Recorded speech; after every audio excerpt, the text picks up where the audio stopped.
जिस तत्व की प्राप्ति ध्यान योग से होती है उसी तत्व की प्राप्ति कर्म योग से होती है, परंतु इन दोनों साधनों में थोड़ा अंतर है। ध्यान योग में जब साधक का चित्त समाधि के सुख से भी उपराम हो जाता है तब वो अपने आप से अपने आप में संतुष्ट हो जाता है। कर्मयोग में जब साधक मनोगत संपूर्ण कामनाओं का सर्वथा त्याग कर देता है तब वो अपने आप से अपने आप में संतुष्ट हो जाता है। और ध्यान योग में अपने स्वरूप में मन लगने से जब मन स्वरूप में तदाकार हो जाता है तब समाधि लगती है, और उस समाधि से भी जब मन उपराम हो जाता है तब योगी का चित्त से संबंध विच्छेद हो जाता है और वो अपने आप में संतुष्ट हो जाता है। कर्म योग में मन, बुद्धि, इंद्रियां, शरीर आदि पदार्थों का और संपूर्ण क्रियाओं का प्रवास सिर्फ दूसरों के हित की तरफ हो जाता है।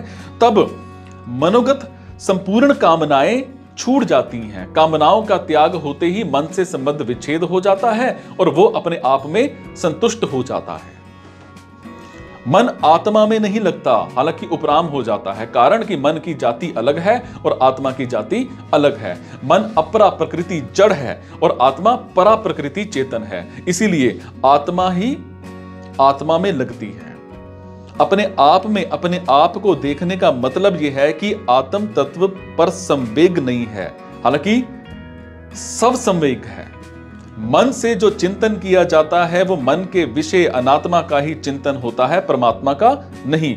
बुद्धि से जो निश्चय किया जाता है वो बुद्धि के विषय का ही निश्चय होता है, परमात्मा का नहीं।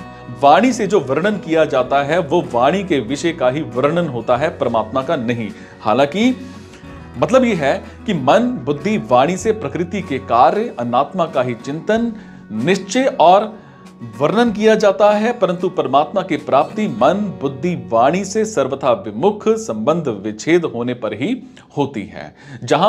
यहां जिस तत्व की प्राप्ति ध्यान योग से बताई गई है उसी तत्व की प्राप्ति दूसरे अध्याय के 55वें श्लोक में कर्म योग से भी बताई गई है। अंतर इतना है कि ध्यान योग तो करण सापेक्ष है, पर कर्म योग करण निरपेक्ष साधन है, और करण सापेक्ष साधन में जड़ता से संबंध विच्छेद देरी से होता है और इसमें योग भ्रष्ट होने की संभावना रहती है।